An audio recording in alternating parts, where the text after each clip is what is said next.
ಕಾರಣಕ್ಕೆ ಕಸ್ಟಡಿಗೆ ಕೇಳಿಲ್ಲ ತನಿಖಾಧಿಕಾರಿಗಳು. ನ್ಯಾಯಾಂಗ ಬಂಧನಕ್ಕೆ ರನ್ಯಾ ರಾವ್ ಎಕ್ಸ್ಪೆಕ್ಟೆಡ್. ನ್ಯಾಯಾಂಗ ಬಂಧನಕ್ಕೆ ಆಕೆಯನ್ನ ಒಪ್ಪಿಸುವ ನಿರ್ಧಾರಕ್ಕೆ ಕೋರ್ಟ್ ಕೂಡ ಸಮ್ಮತಿಯನ್ನ ಸೂಚಿಸಿದೆ. ಅಲ್ಲಿಗೆ ಪರಪ್ಪನ ಅಗ್ರಹಾರ ಕಾರಾಗೃಹದಲ್ಲಿ ರನ್ಯಾ ರಾವ್ ತಮ್ಮ ಮುಂದಿನ ದಿನಗಳನ್ನ ಕಳೆಯುವ ಅನಿವಾರ್ಯತೆ ಬಹುತೇಕ ಫಿಕ್ಸ್. ನ್ಯಾಯಾಂಗ ಬಂಧನವನ್ನ ವಿಧಿಸಿ ಕೋರ್ಟ್ ಇದೀಗ ಆದೇಶವನ್ನ ಹೊರಡಿಸಿದೆ. ಇಷ್ಟು ದಿನ ಡಿಆರ್ಐ ಹಾಗೆ ಸಿಬಿಐ ಅಧಿಕಾರಿಗಳು ವಿಚಾರಣೆಯನ್ನ ನಡೆಸ್ತಾ ಇದ್ರು. ಯಾವುದೇ ರೀತಿಯ ಹೆಚ್ಚಿನ ಮಾಹಿತಿಗಳು ರನ್ಯಾ ರಾವ್ರಿಂದ ಸಂಗ್ರಹ ಆಗಿಲ್ಲ. ಅಂದ್ರೆ ಅವರ ಟ್ರಾವೆಲ್ ಹಿಸ್ಟರಿ, ಆಕೆಯ ಮೊಬೈಲ್ ಫೋನ್ ಇದೆಲ್ಲದರಿಂದ ಒಂದಷ್ಟು ಪ್ರಾಥಮಿಕ ಹಂತದ ಮಾಹಿತಿಯನ್ನಂತೂ ಪಡ್ಕೊಂಡಿದ್ದಾರೆ. ಅದರ ಆಧಾರದ ಮೇಲೆ ಮುಂದಿನ ತನಿಖೆಯನ್ನ ನಡೆಸಿಕೊಂಡು ಹೋಗ್ತಾರೆ ತನಿಖಾಧಿಕಾರಿಗಳು. ಈಕೆಯ ವಿಚಾರಣೆ ಇನ್ನೂ ಅಗತ್ಯ ಇಲ್ಲ ಸದ್ಯಕ್ಕೆ ಅನ್ನೋದನ್ನ ಮನಗಂಡು ನ್ಯಾಯಾಂಗ ಬಂಧನಕ್ಕೆ ರಿಮಾಂಡ್ ಅರ್ಜಿಯನ್ನ ಸಲ್ಲಿಕೆ ಮಾಡಿದ್ರು. ಅದನ್ನ ಪುರಸ್ಕರಿಸಿದೆ ನ್ಯಾಯಾಲಯ. ರನ್ಯಾ ರಾವ್ಗೆ ವಿಧಿಸಿದ್ದ ನ್ಯಾಯಾಂಗ ಬಂಧನ, ಅದಕ್ಕೆ ರಿಮಾಂಡ್ ಅರ್ಜಿಯನ್ನು ಸಲ್ಲಿಸಿದ್ರು. ಆಕೆಗೆ ನ್ಯಾಯಾಂಗ ಬಂಧನಕ್ಕೆ ಕಳಿಸುವ ಸಲುವಾಗಿ ಅದಕ್ಕೆ ಕೋರ್ಟ್ ಕೂಡ ಇದೀಗ ಸಮ್ಮತಿಯನ್ನ ಸೂಚಿಸಿದೆ. ಹೀಗಾಗಿ ಗೋಲ್ಡ್ ಸ್ಮಗ್ಲಿಂಗ್ ಕೇಸ್ನಲ್ಲಿ ಜೈಲು ಪಾಲಾಗ್ತಾ ಇದ್ದಾರೆ ನಟಿ ರನ್ಯಾ ರಾವ್.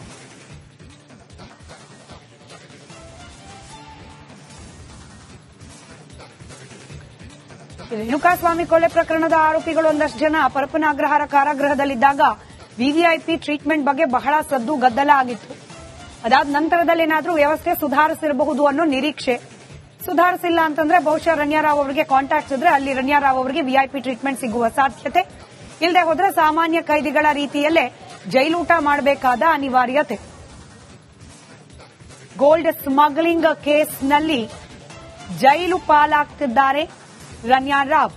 ಅರೆಸ್ಟ್ ಆದ ದಿನದಿಂದಲೂ ಕೂಡ ಡಿಆರ್ಐ ಅಧಿಕಾರಿಗಳ ಕಚೇರಿಯಲ್ಲೇನೆ ಆಕೆಯನ್ನ ವಿಚಾರಣೆಗೆ ಒಳಪಡಿಸಲಾಗಿತ್ತು. ಸಪರೇಟ್ ಫಿಮೇಲ್ ಸೆಲ್ಗಳಿರುತ್ತೆ, ಅಲ್ಲೂ ಕೂಡ ಅಲ್ಲೇ ಇರಿಸಿ ಆಕೆಯನ್ನ ವಿಚಾರಣೆಗೆ ಒಳಪಡಿಸಲಾಗಿತ್ತು. ಇದೀಗ ನ್ಯಾಯಾಂಗ ಬಂಧನ ವಿಧಿಸಿರುವ ಬೆನ್ನಲ್ಲೇ ಆಕೆಯನ್ನ ಜೈಲಿಗೆ ಶಿಫ್ಟ್ ಮಾಡಲಾಗುತ್ತೆ.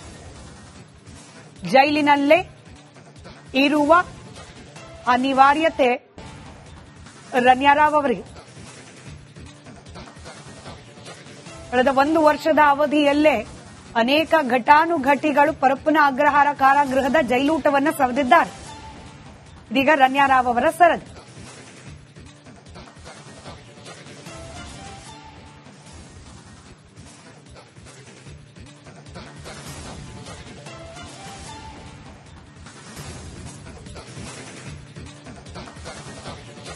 ರನ್ಯಾ ರಾವ್ ಅವರ ಮೊಬೈಲ್ ರಿಟ್ರೀವ್ ಮಾಡಿದ ಸಂದರ್ಭದಲ್ಲಿ ಒಂದಷ್ಟು ಕಾಂಟ್ಯಾಕ್ಟ್ಸ್ಗಳು ಲಭ್ಯವಾಗಿದೆ. ಅದರಲ್ಲೂ ಕೆಲ ಪ್ರಭಾವಿಗಳು, ರಾಜಕಾರಣಿಗಳ ಜೊತೆಯಲ್ಲಿ ಈಕೆ ಸಂಪರ್ಕದಲ್ಲಿದ್ಲು ಅನ್ನೋದ್ರ ಬಗ್ಗೆ ಕೂಡ ಮಾಹಿತಿಗಳು ಲಭ್ಯ ಆಗಿದೆ. ಇದರ ಆಧಾರದಲ್ಲಿ ಪೊಲೀಸರು ಅಂದ್ರೆ ಡಿಆರ್ಐ ಹಾಗೆ ಸಿಬಿಐ ತಮ್ಮ ತನಿಖೆಯನ್ನ ಮುಂದುವರಿಸಿಕೊಂಡು ಹೋಗ್ತಾರೆ. ಈಕೆಯನ್ನ ವಿಚಾರಣೆಗೆ ಒಳಪಡಿಸುವ ಸಂದರ್ಭದಲ್ಲಿ ಅನೇಕ ಪ್ರಶ್ನೆಗಳನ್ನ ಕೇಳಲಾಯಿತಾದ್ರೂ ಕೂಡ ಯಾವುದೇ ಪ್ರಶ್ನೆಗೆ ಸರಿಯಾಗಿ ಉತ್ತರವನ್ನ ನೀಡಿಲ್ಲ ರನ್ಯಾ ರಾವ್ ಅನ್ನೋ ಮಾಹಿತಿ ಇದೆ. ಕಾರಣಕ್ಕೆ ಕಸ್ಟಡಿಗೆ ಕೇಳಿಲ್ಲ ತನಿಖಾಧಿಕಾರಿಗಳು. ನ್ಯಾಯಾಂಗ ಬಂಧನಕ್ಕೆ ರನ್ಯಾ ರಾವ್ ಎಕ್ಸ್ಪೆಕ್ಟೆಡ್. ನ್ಯಾಯಾಂಗ ಬಂಧನಕ್ಕೆ ಆಕೆಯನ್ನ ಒಪ್ಪಿಸುವ ನಿರ್ಧಾರಕ್ಕೆ ಕೋರ್ಟ್ ಕೂಡ ಸಮ್ಮತಿಯನ್ನ ಸೂಚಿಸಿದೆ. ಅಲ್ಲಿಗೆ ಪರಪ್ಪನ ಅಗ್ರಹಾರ ಕಾರಾಗೃಹದಲ್ಲಿ ರನ್ಯಾ ರಾವ್ ತಮ್ಮ ಮುಂದಿನ ದಿನಗಳನ್ನ ಕಳೆಯುವ ಅನಿವಾರ್ಯತೆ ಬಹುತೇಕ ಫಿಕ್ಸ್. ನ್ಯಾಯಾಂಗ ಬಂಧನವನ್ನ ವಿಧಿಸಿ ಕೋರ್ಟ್ ಇದೀಗ ಆದೇಶವನ್ನ ಹೊರಡಿಸಿದೆ. ಇಷ್ಟು ದಿನ ಡಿಆರ್ಐ ಹಾಗೆ ಸಿಬಿಐ ಅಧಿಕಾರಿಗಳು ವಿಚಾರಣೆಯನ್ನ ನಡೆಸ್ತಾ ಇದ್ರು. ಯಾವುದೇ ರೀತಿಯ ಹೆಚ್ಚಿನ ಮಾಹಿತಿಗಳು ರನ್ಯಾ ರಾವ್ರಿಂದ ಸಂಗ್ರಹ ಆಗಿಲ್ಲ. ಅಂದ್ರೆ ಅವರ ಟ್ರಾವೆಲ್ ಹಿಸ್ಟರಿ, ಆಕೆಯ ಮೊಬೈಲ್ ಫೋನ್ ಇದೆಲ್ಲದರಿಂದ ಒಂದಷ್ಟು ಪ್ರಾಥಮಿಕ ಹಂತದ ಮಾಹಿತಿಯನ್ನಂತೂ ಪಡ್ಕೊಂಡಿದ್ದಾರೆ. ಅದರ ಆಧಾರದ ಮೇಲೆ ಮುಂದಿನ ತನಿಖೆಯನ್ನ ನಡೆಸಿಕೊಂಡು ಹೋಗ್ತಾರೆ ತನಿಖಾಧಿಕಾರಿಗಳು. ಈಕೆಯ ವಿಚಾರಣೆ ಇನ್ನೂ ಅಗತ್ಯ ಇಲ್ಲ ಸದ್ಯಕ್ಕೆ ಅನ್ನೋದನ್ನ ಮನಗಂಡು ನ್ಯಾಯಾಂಗ ಬಂಧನಕ್ಕೆ ರಿಮಾಂಡ್ ಅರ್ಜಿಯನ್ನ ಸಲ್ಲಿಕೆ ಮಾಡಿದ್ರು. ಅದನ್ನ ಪುರಸ್ಕರಿಸಿದೆ ನ್ಯಾಯಾಲಯ. ರನ್ಯಾ ರಾವ್ಗೆ ವಿಧಿಸಿದ್ದ ನ್ಯಾಯಾಂಗ ಬಂಧನ, ಅದಕ್ಕೆ ರಿಮಾಂಡ್ ಅರ್ಜಿಯನ್ನು ಸಲ್ಲಿಸಿದ್ರು. ಆಕೆಗೆ ನ್ಯಾಯಾಂಗ ಬಂಧನಕ್ಕೆ ಕಳಿಸುವ ಸಲುವಾಗಿ ಅದಕ್ಕೆ ಕೋರ್ಟ್ ಕೂಡ ಇದೀಗ ಸಮ್ಮತಿಯನ್ನ ಸೂಚಿಸಿದೆ. ಹೀಗಾಗಿ ಗೋಲ್ಡ್ ಸ್ಮಗ್ಲಿಂಗ್ ಕೇಸ್ನಲ್ಲಿ ಜೈಲು ಪಾಲಾಗ್ತಾ ಇದ್ದಾರೆ ನಟಿ ರನ್ಯಾ ರಾವ್.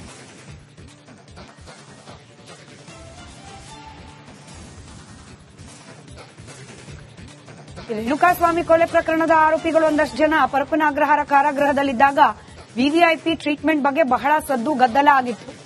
ಅದಾದ ನಂತರದಲ್ಲಿ ಏನಾದರೂ ವ್ಯವಸ್ಥೆ ಸುಧಾರಿಸಿರಬಹುದು ಅನ್ನೋ ನಿರೀಕ್ಷೆ. ಸುಧಾರಿಸಿಲ್ಲ ಅಂತಂದ್ರೆ ಬಹುಶಃ ರಣ್ಯಾರಾವ್ ಅವರಿಗೆ ಕಾಂಟ್ಯಾಕ್ಟ್ಸ್ ಇದ್ರೆ ಅಲ್ಲಿ ರಣ್ಯಾರಾವ್ ಅವರಿಗೆ ವಿಐಪಿ ಟ್ರೀಟ್ಮೆಂಟ್ ಸಿಗುವ ಸಾಧ್ಯತೆ, ಇಲ್ಲದೆ ಹೋದ್ರೆ ಸಾಮಾನ್ಯ ಕೈದಿಗಳ ರೀತಿಯಲ್ಲೇ ಜೈಲೂಟ ಮಾಡಬೇಕಾದ ಅನಿವಾರ್ಯತೆ. ಗೋಲ್ಡ್ ಸ್ಮಗ್ಲಿಂಗ್ ಕೇಸ್ನಲ್ಲಿ ಜೈಲು ಪಾಲಾಗ್ತಿದ್ದಾರೆ ರಣ್ಯಾರಾವ್.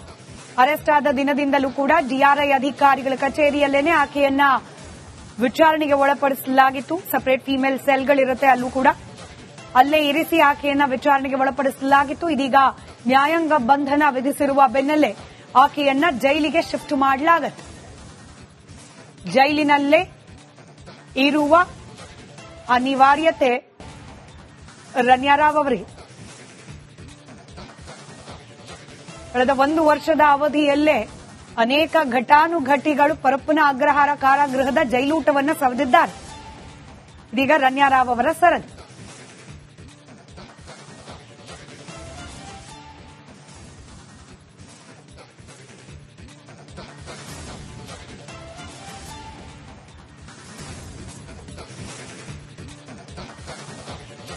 ರಣ್ಯಾರಾವ್ ಅವರ ಮೊಬೈಲ್ ರಿಟ್ರೀವ್ ಮಾಡಿದ ಸಂದರ್ಭದಲ್ಲಿ ಒಂದಷ್ಟು ಕಾಂಟ್ಯಾಕ್ಟ್ಸ್ಗಳು ಲಭ್ಯವಾಗಿದೆ. ಅದರಲ್ಲೂ ಕೆಲ ಪ್ರಭಾವಿಗಳು ರಾಜಕಾರಣಿಗಳ ಜೊತೆಯಲ್ಲಿ ಈಕೆ ಸಂಪರ್ಕದಲ್ಲಿದ್ಲು ಅನ್ನೋದ್ರ ಬಗ್ಗೆ ಕೂಡ ಮಾಹಿತಿಗಳು ಲಭ್ಯ ಆಗಿದೆ.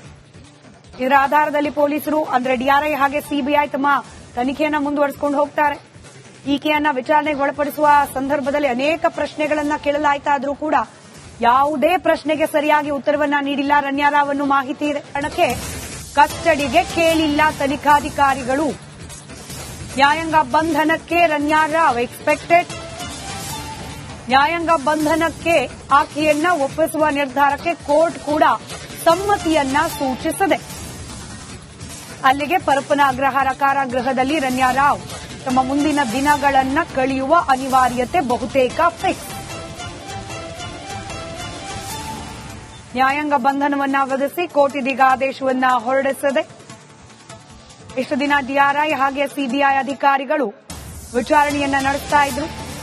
ಯಾವುದೇ ರೀತಿಯ ಹೆಚ್ಚಿನ ಮಾಹಿತಿಗಳು ರಣ್ಯಾರಾವ್ರಿಂದ ಸಂಗ್ರಹ ಆಗಿಲ್ಲ.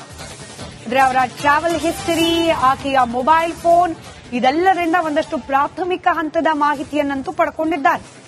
ಅದರ ಆಧಾರದ ಮೇಲೆ ಮುಂದಿನ ತನಿಖೆಯನ್ನ ನಡೆಸಿಕೊಂಡು ಹೋಗ್ತಾರೆ ತನಿಖಾಧಿಕಾರಿಗಳು. ಈಕೆಯ ವಿಚಾರಣೆ ಇನ್ನೂ ಅಗತ್ಯ ಇಲ್ಲ ಸದ್ಯಕ್ಕೆ ಅನ್ನೋದನ್ನ ಮನಗಂಡು ನ್ಯಾಯಾಂಗ ಬಂಧನಕ್ಕೆ ರಿಮಾಂಡ್ ಅರ್ಜಿಯನ್ನ ಸಲ್ಲಿಕೆ ಮಾಡಿದ್ರು. ಅದನ್ನ ಪುರಸ್ಕರಿಸಿದೆ ನ್ಯಾಯಾಲಯ. ರಣ್ಯಾರಾವ್ಗೆ ವಿಧಿಸಿದ್ದ ನ್ಯಾಯಾಂಗ ಬಂಧನ, ಅದಕ್ಕೆ ರಿಮಾಂಡ್ ಅರ್ಜಿಯನ್ನು ಸಲ್ಲಿಸಿದ್ರು ಆಕೆಗೆ ನ್ಯಾಯಾಂಗ ಬಂಧನಕ್ಕೆ ಕಳಿಸುವ ಸಲುವಾಗಿ. ಅದಕ್ಕೆ ಕೋರ್ಟ್ ಕೂಡ ಇದೀಗ ಸಮ್ಮತಿಯನ್ನ ಸೂಚಿಸಿದೆ. ಹೀಗಾಗಿ ಗೋಲ್ಡ್ ಸ್ಮಗ್ಲಿಂಗ್ ಕೇಸ್ನಲ್ಲಿ ಜೈಲು ಪಾಲಾಗ್ತಾ ಇದ್ದಾರೆ ನಟಿ ರಣ್ಯಾರಾವ್.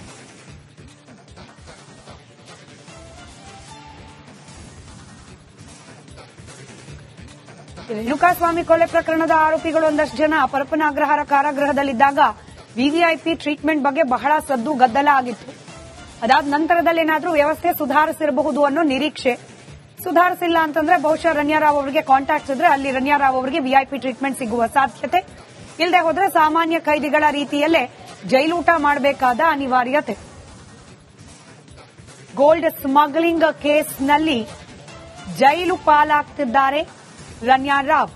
ಅರೆಸ್ಟ್ ಆದ ದಿನದಿಂದಲೂ ಕೂಡ ಡಿಆರ್ಐ ಅಧಿಕಾರಿಗಳ ಕಚೇರಿಯಲ್ಲೇನೆ ಆಕೆಯನ್ನ ವಿಚಾರಣೆಗೆ ಒಳಪಡಿಸಲಾಗಿತ್ತು. ಸಪರೇಟ್ ಫಿಮೇಲ್ ಸೆಲ್ಗಳಿರುತ್ತೆ, ಅಲ್ಲೂ ಕೂಡ ಅಲ್ಲೇ ಇರಿಸಿ ಆಕೆಯನ್ನ ವಿಚಾರಣೆಗೆ ಒಳಪಡಿಸಲಾಗಿತ್ತು. ಇದೀಗ ನ್ಯಾಯಾಂಗ ಬಂಧನ ವಿಧಿಸಿರುವ ಬೆನ್ನಲ್ಲೇ ಆಕೆಯನ್ನ ಜೈಲಿಗೆ ಶಿಫ್ಟ್ ಮಾಡಲಾಗುತ್ತೆ. ಜೈಲಿನಲ್ಲೇ ಇರುವ ಅನಿವಾರ್ಯತೆ ರಣ್ಯಾರಾವ್ ಅವರಿಗೆ. ಕಳೆದ 1 ವರ್ಷದ ಅವಧಿಯಲ್ಲೇ ಅನೇಕ ಘಟಾನುಘಟಿಗಳು ಪರಪ್ಪನ ಅಗ್ರಹಾರ ಕಾರಾಗೃಹದ ಜೈಲೂಟವನ್ನು ಸವದಿದ್ದಾರೆ. ಇದೀಗ ರಣ್ಯಾರಾವ್ ಅವರ ಸರದಿ.